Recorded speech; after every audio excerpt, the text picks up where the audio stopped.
욥기 4장 1절에서 21절까지의 말씀이란다. 우리 조이야.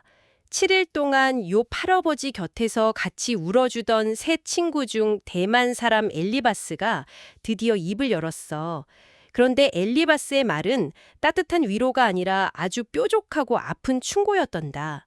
엘리바스가 이렇게 말했어. 욥, 네가 예전에는 힘든 사람들을 가르치고 넘어진 사람들을 따뜻하게 안아주며 무릎이 꺾인 사람들을 일으켜 세워주었잖아. 그런데 막상 너에게 힘든 일이 닥치니까 몹시 힘들어하고 깜짝 놀라는구나. 곰곰이 생각해보렴. 죄가 없는데도 망한 사람이 과연 있었니? 내가 보기에는 나쁜 마음으로 밭을 갈고 독을 뿌리는 사람이 결국 자기가 뿌린 대로 거두게 되는 거란다. 무서운 사자도 하나님의 입김 한 번에 이빨이 부러지고 죽어가는 것처럼 말이야. 그리고 엘리바스는 자기가 밤에 겪은 무서운 환상 이야기를 들려주었어. 사람들이 다 쿨쿨 잠든 밤에 갑자기 두려움이 다가와 온몸에 뼈마디가 와들와들 떨렸대. 그때 어떤 영이 휙 지나가면서 가만히 멈춰서더니 이렇게 속삭였다고 해. 사람이 어떻게 하나님보다 바를 수 있겠느냐. 사람이 어떻게 자기를 만드신 분보다 깨끗할 수 있겠느냐. 하나님은 천사들에게도 부족한 점이 있다고 하시는데 하물며 먼지로 만들어진 흙집에 사는 연약한 사람들이야 오죽하겠느냐. 사람들은 하루살이 앞에서도 무너질 만큼 약하고 영원히 사라져서 지혜도 없이 죽고 마는 거란다. 엘리바스는 이 무서운 밤의 환상 이야기를 하면서 욥이 무언가 잘못을 해서 이런 큰 벌을 받는 것이라고 돌려서 말하고 있는 거란다? 네. 방금 조엘 할아버지가 들려주신 이야기 잘 들으셨죠? 이 이야기 속에서 우리는 아주 당황스럽고 안타까운 장면을 마주하게 되거든요. 네, 진짜 들으면서도 마음이 좀 많이 아팠어요. 그렇죠. 이 시간에 함께 놔두고 계신 부모님들이나 또 우리 어린이 여러분들도 아마 들으시면서 약간 놀라셨을 것 같아요. 맞아요. 왜냐하면 무려 일주일 동안이나 욥의 곁에서 그 먼지를 뒤집어 쓰고 같이 울어주던 든든한 친구였잖아요, 엘리바스가. 네, 그렇게 펑펑 같이 울어주던 친구였죠. 그런데 막상 침묵을 깨고 입을 딱 열자마자 내뱉은 첫 마디가 따뜻한 위로가 아니라 약간 비수처럼 꽂히는 정죄였단 말이에요. 아, 그러니까요. 욥의 찢어진 마음을 더 막 깊이 후벼 파는 차갑고 날카로운 말이었잖아요. 네, 맞습니다. 도대체 엘리바스가 어떤 마음으로 또 어떤 생각으로 이렇게까지 뾰족하고 아픈 말을 한 건지 솔직히 이해하기가 쉽지 않거든요. 원래 좀 이렇게 차갑고 무서운 사람이었을까요? 사실 이 상황의 진짜 비극은요. 그 엘리바스가 결코 나쁜 의도를 가진 악당이 아니었다는 데 있어요. 아, 악당이 아니었다고요? 네, 엘리바스는 욥의 세 친구 중에서도 가장 나이가 많았고요. 또 인생의 지혜나 경험이 아주 풍부한 사람이었거든요. 아하, 그렇군요. 방금 이야기에도 그가 밤에 겪었던 신비로운 영적 체험이나 무서운 환상 이야기가 나오잖아요. 네, 막 뼈마디가 떨렸다고 했죠. 네, 그는 자기가 평생 쌓아온 지혜와 경험 그리고 종교적인 지식들을 바탕으로 그 세상을 움직이는 아주 담대한 공식 하나를 굳게 믿고 있었어요. 단단한 공식이요? 네, 바로 원인과 결과의 법칙이죠. 그냥 우리가 인과응보라고 부르는 그런 절대적인 틀말이에요. 아, 착한 일을 하면 반드시 복을 받고 나쁜 일을 하면 무조건 벌을 받는다는 그 공식이군요. 그렇죠. 엘리바스의 머릿속에서는 세상의 모든 일, 그리고 하나님의 통치가 이 공식대로만 한치의 오차도 없이 딱 돌아가야 했던 거예요. 아, 약간 수학 공식처럼요? 네, 맞아요. 그래서 지금 욥이 겪고 있는 이 말도 안 되는 엄청난 불행을 딱 보면서 자기가 가진 이 틀에 그대로 대입을 해본 거죠. 아, 자기가 아는 공식에다가요? 네, 욥이 끔찍한 고통을 겪고 있다. 고통은 나쁜 짓을 했을 때 받는 벌이다. 그렇다면 결론은 분명하다. 아, 그럼 욥이 죄를 지었다고 확신해버린 거네요. 네, 욥이 겉으로는 되게 착해 보였을지 몰라도 속으로는 하나님 앞에서 우리가 모르는 아주 큰 죄를 지었을 것이다. 이렇게 혼자 확신해버린 겁니다. 아, 엘리바스 할아버지는 자기가 본 환상과 그 똑똑한 생각만 믿고 욥 할아버지를 혼내려고 했군요. 네, 안타깝게도 그렇게 되어버렸죠. 이거 가만히 생각해보면 약간 우리 일상에서도 꽤 흔하게 일어나는 일 같아요. 어떤 면에서 그럴까요? 우리 어린이 청취자들 눈높이에서 딱 보자면요. 마치 친구가 복도에서 막 뛰어가다가 넘어져서 무릎에서 피가 나고 너무 아파서 엉엉 울고 있는데 네, 많이 다쳐서 울고 있는데 다가가서 안아주거나 밴드를 붙여주기는커녕 거봐 내가 뛰지 말라고 했지. 네가 조심하지 않고 규칙을 안 지켜서 다친 거잖아. 이렇게만 혼내는 것과 똑같네요. 정말 아주 훌륭하고 적절한 비유입니다. 상처난 무릎에 막 소금까지 팍팍 뿌리는 격이랄까요? 네, 넘어져서 피 흘리는 아이에게 당장 필요한 건 반창고하고 그 따뜻한 품이잖아요. 그쵸. 그런데 엘리바스는 지금 차가운 회초리를 들고 딱 서 있는 셈이니까요. 진짜 무서운 선생님처럼 되어버렸어요. 그런데 이 대목에서 우리는 엘리바스의 심리를 한 걸음 더 깊이 들여다볼 필요가 있어요. 네, 어떤 심리일까요? 처음부터 혼내려고 온 게 아니었잖아요. 소식을 듣자마자 먼 길을 막 달려와서 7일이나 함께 슬퍼해준 진짜 든든한 친구였단 말이에요. 맞아요. 같이 펑펑 울어줬죠. 그런데 왜 입을 여는 순간 갑자기 이렇게 차가운 분석가이자 재판관으로 돌변해버린 걸까요? 글쎄요.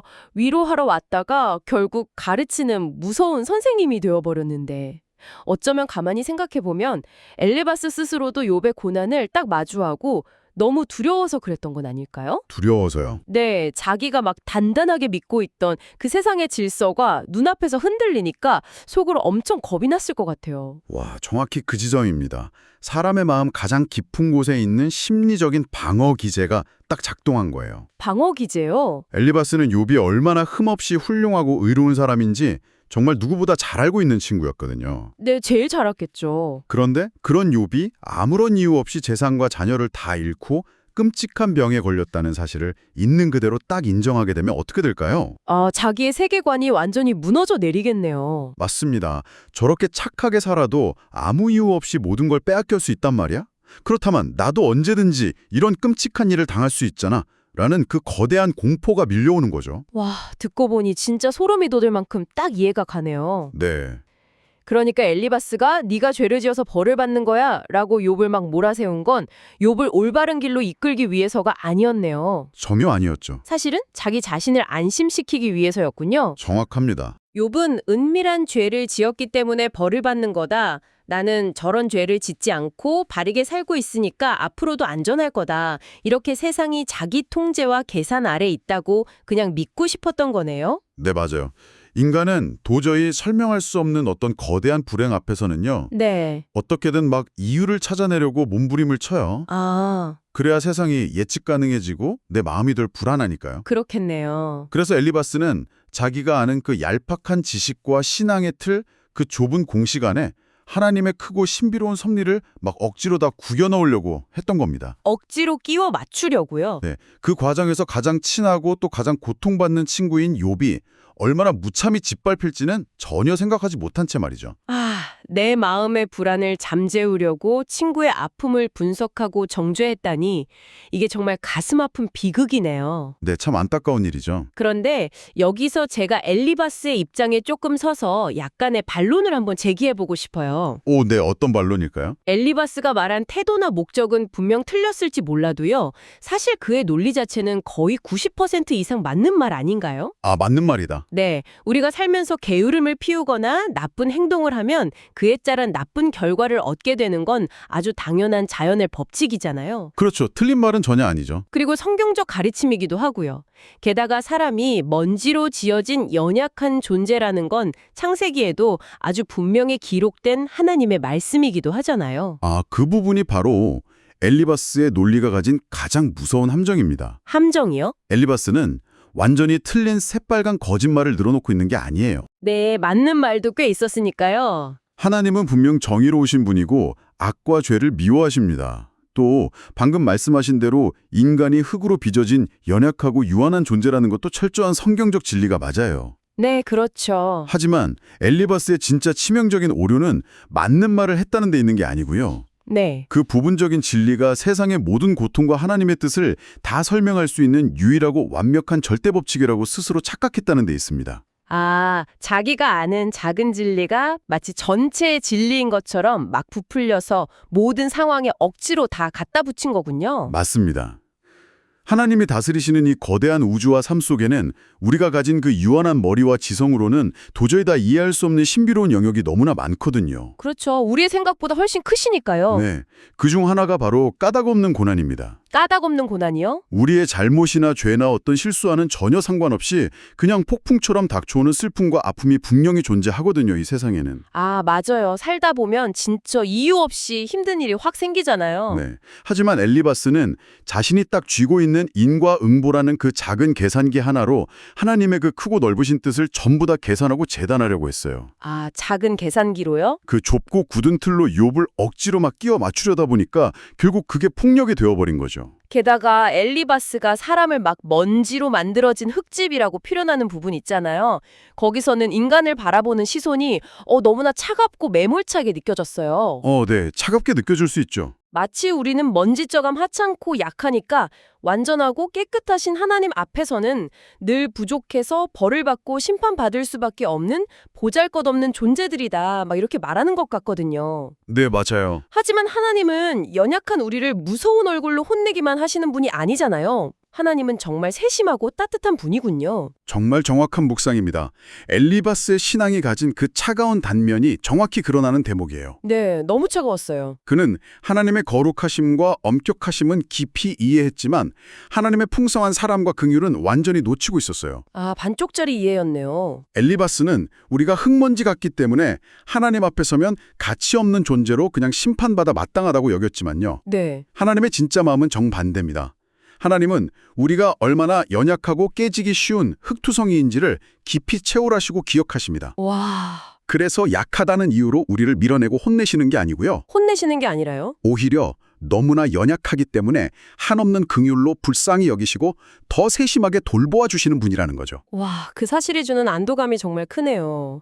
우리가 먼지처럼 약하다고 치워버리시는 게 아니라 부서질까봐 더 조심스럽게 꽉 안아주시는 좋으신 아버지시네요. 네, 바로 그겁니다. 아무리 맞는 말이나 진실을 말한다고 할지라도 그 안에 사람을 향한 따뜻한 사랑과 긍휼이 딱 빠져 있다면 결국 엘리바스의 말처럼 상처를 찌르고 도려내는 아주 날카로운 칼이 될 뿐이라는 걸 다시금 마음에 깊이 새기게 됩니다. 사랑 없는 진리는 사람을 질식하게 하지만 사랑이 담긴 진리는 사람을 다시 숨쉬게 하니까요. 네, 맞습니다. 자, 이쯤에서 우리 대화의 초점을 엘리바스와 욥의 논쟁을 살짝 넘어서요.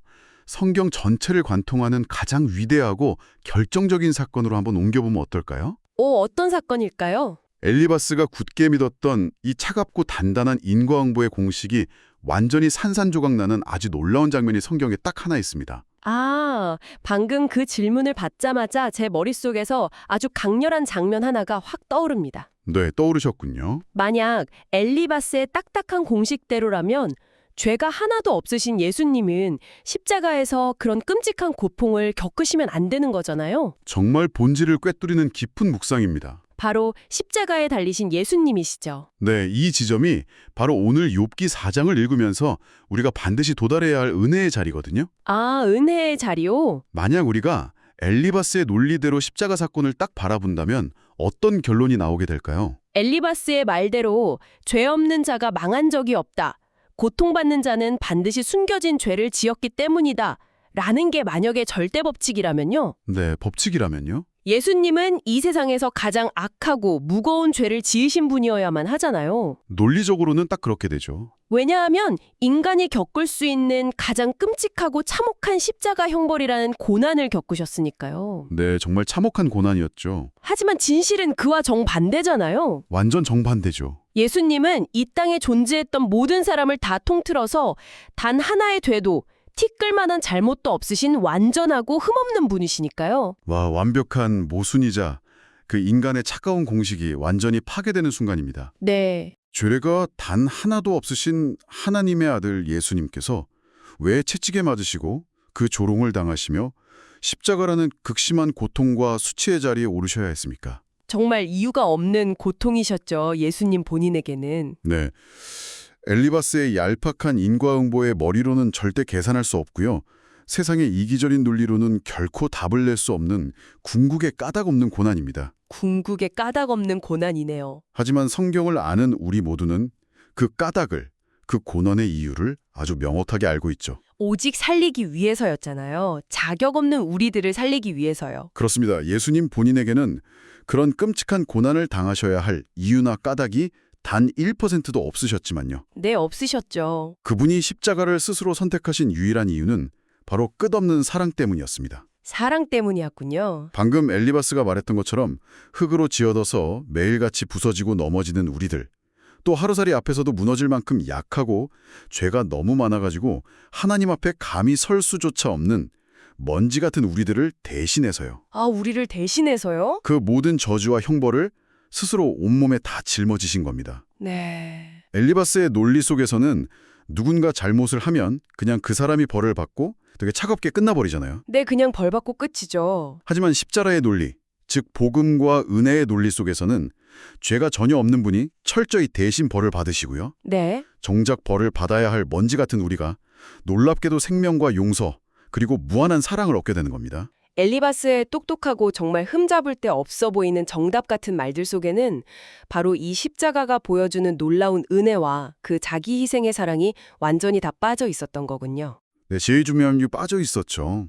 내 곁에서 피 흘리는 친구의 아픔을 막 차갑게 분석하고 원인을 따져 묻는 건 그냥 인간의 자기중심적인 지혜일 뿐이고요. 네, 하나님의 진짜 지혜는 낮아져서 함께 아파하고 함께 눈물을 흘리며 기꺼이 자신의 생명까지 내어주는 십자가의 사랑이라는 걸 가슴 깊이 깨닫게 되네요. 네, 정말 귀한 깨달음입니다. 이 놀라운 십자가의 은혜를 깊이 묵상하고 나면요, 오늘 이 욥기 4장에 기록된 엘리바스의 차가운 충고가 단순히 수천 년 전 고대 중동의 옛날 이야기로만 끝나지가 않습니다. 우리 삶의 이야기가 되나요? 네, 오늘날 우리 마음 깊은 곳에도 교묘하게 숨어있는 아주 날카로운 가시라는 것을 딱 발견하게 되죠. 아, 맞아요. 바쁘게 일상을 살아가는 우리 부모님들, 그리고 학교와 가정에서 쑥쑥 자라나는 우리 어린이 여러분, 모두에게 오늘 이 이야기는 아주 실질적이고 날카로운 도전을 딱 던져줍니다. 정말 그래요. 우리 주변을 둘러보면 슬프고 억울한 일, 이해할 수 없는 아픈 일을 겪는 친구들이나 이웃들이 참 많잖아요. 너무 많죠. 어린이들의 일상에서도 그 단짝 친구가 달리기를 하다가 돌부리에 걸려서 크게 넘어져 상처가 나고 막 속상해서 울고 있을 때가 있죠. 네, 어른들의 세계도 마찬가지고요.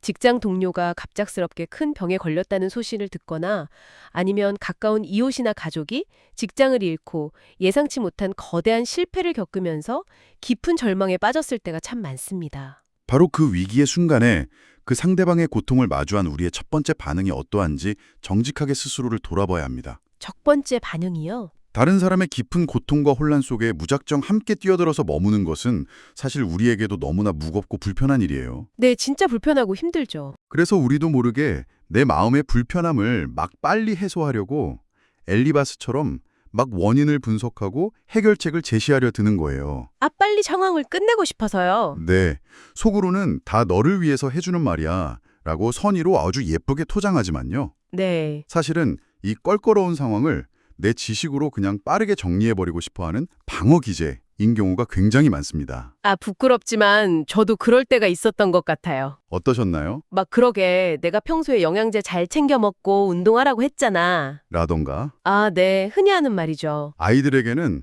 네가 앞을 제대로 안 보고 장난치면서 뛰니까 넘어지지 라면서 막 가르치려 들죠. 그쵸. 심지어 막 신앙적인 말로 포장해서 하나님이 너를 훈련시키시려고 이러시는 거니 네가 뭘 잘못했나 잘 기도해봐 라고 말하기도 하고요. 정말 가슴 아픈 말이죠. 하지만 막상 그 무너진 아픔 한가운데 있는 당사자에게 그런 말들은 조금의 도움도 위로도 되지 않아요. 전혀 안 되죠. 나는 똑똑한 통찰로 막 문제를 지적해 주었다고 스스로 뿌듯해할지 몰라도요. 듣는 사람의 마음은 엘리바스의 정죄를 듣는 욥처럼 막 갈기갈기 찢어지고 더 깊은 고립 속으로 빠져들 뿐이죠. 맞습니다. 지금 그 사람에게 절실하게 필요한 건 내 문제에 대한 차가운 정답지가 아니라 이 캄캄한 고통의 시간을 함께 견뎌줄 누군가의 따뜻한 체온이니까요. 와, 따뜻한 체온. 정말 마음에 와닿는 표현이네요. 우리가 엘리바스의 그 치명적인 실수로부터 반드시 배워야 할 삶의 실천이 바로 여기에 있습니다. 네. 어떤 실천일까요? 진짜 위로는 말에서 나오는 것이 아니라 함께 머물러주는 존재에서 나옵니다. 존재 그 자체요? 100마디의 이치에 맞는 말, 수천 가지의 완벽한 조언과 논리보다요. 네. 그저 곁에 앉아서 가만히 등을 쓸어내려주고 평가 없이 함께 눈물을 흘려주는 그 투박한 침묵의 시간이 쓰러진 사람을 다시 일어서게 하는 진짜 기적의 힘이 됩니다. 곰곰이 생각해보면 예수님이 연약한 우리에게 찾아오셔서 해주신 위로도 바로 그런 놀라운 방식이었네요. 네, 그렇죠. 막 하늘에 그 높고 영광스러운 보좌에 멀찍이 딱 앉으셔가지고 너희들은 왜 그렇게 먼지처럼 지혜가 없고 가르쳐줘도 매일 똑같은 죄만 짓고 넘어지느냐라고 막 차갑게 훈계하면서 위에서 아래로 해결책만 툭 던져주신 게 아니잖아요. 절대 아니셨죠. 친히 제한적이고 연약한 인간의 몸을 입고 이 낮고 추운 땅에 직접 내려오셨어요. 네. 그리고 우리가 일상에서 겪는 슬픔, 배신, 고통을 똑같이 다 겪으시고 우리와 함께 눈물을 흘리며 흙투성이인 우리 손을 꼭 잡아주셨어요. 정말 놀라운 은혜입니다. 저도 앞으로는 친구가 슬플 때 네가 뭘 잘못했나 생각해봐 라고 가르치려 하기보다요. 네. 예수님처럼 따뜻하게 품어주고 곁에 있어주는 좋은 친구가 되어야겠어요. 네, 저도 깊이 다짐하게 됩니다. 오늘 이 깊은 대화를 함께 경청하고 계신 여러분도 각자의 삶의 현장에서 아마 수없이 많은 엘리바스와 수없이 많은 욥을 만나게 되실 겁니다. 네, 그렇겠죠. 그리고 어쩌면 때로는 나도 모르게 내가 엘리바스가 되어서 내 얄팍한 지식으로 누군가를 막 차갑게 재단하고 판단할 때도 분명 있을 거예요. 네, 조심해야겠어요. 나의 알량하고 똑똑한 지식을 내려놓고 그 빈자리에 예수님의 십자가 사랑과 따뜻한 긍휼을 채워서 다가가는 것. 네. 그것이 오늘 이 시간 욥기 4장의 아픈 이야기가 우리에게 가르쳐주는 가장 빛나고 귀한 보물입니다. 자, 이 의미 깊고 긴 여정을 끝까지 함께 해주신 부모님 그리고 어린이 여러분께 마지막으로 질문을 딱 던지고 싶습니다. 네, 어떤 질문일까요? 여러분은 오늘 무엇을 결심했나요? 당장 내일 혹은 오늘 이 오디오가 끝난 직후에 슬픈 얼굴을 하고 있는 내 곁에 소중한 가족이나 친구에게 여러분은 어떤 마음으로 어떤 표정으로 다가가기로 마음먹으셨는지 가만히 묵상해 보셨으면 좋겠습니다. 각자의 마음 가장 깊은 곳에 새겨진 그 아름다운 다짐들을 꼭 기억하시길 바랍니다. 네. 이제 우리의 뾰족하고 교만한 마음을 겸손히 내려놓고요. 하나님의 넓은 사랑을 구하는 기도의 자리로 나아가면 좋겠습니다. 참 좋네요. 누군가를 함부로 판단하고 가르치는 차가운 충고보다 묵묵히 따뜻하게 품어주고 함께 울어주는 진정한 친구 그리고 좋은 이웃이 되게 해달라고 다 함께 마음을 모았으면 합니다. 우리를 따뜻하게 안아주시는 하나님. 욥 할아버지를 위로하러 온 엘리바스가 오히려 차가운 말로 욥의 마음을 아프게 하는 모습을 보았어요. 하나님, 저도 혹시 친구들이 슬퍼하고 힘들어할 때 함부로 판단하거나 상처 주는 말을 하지 않게 제 입술과 마음을 지켜주세요. 똑똑한 말보다 따뜻한 사랑이 언제나 먼저라는 것을 잊지 않게 해주세요. 억울하고 아픈 사람들을 위해 생명까지 내어주신 예수님의 넓고 크신 마음을 저에게도 가득 채워주세요. 예수님의 이름으로 기도드립니다. 아멘. 우리 조이야, 욥 할아버지는 아픈 몸으로 엘리바스의 이 차와운 말을 듣고 얼마나 마음이 더 답답했을까? 과연 욥은 친구의 뾰족한 말에 뭐라고 대답할지 다음 시간에 조엘 할아버지가 또 재미있게 들려줄게.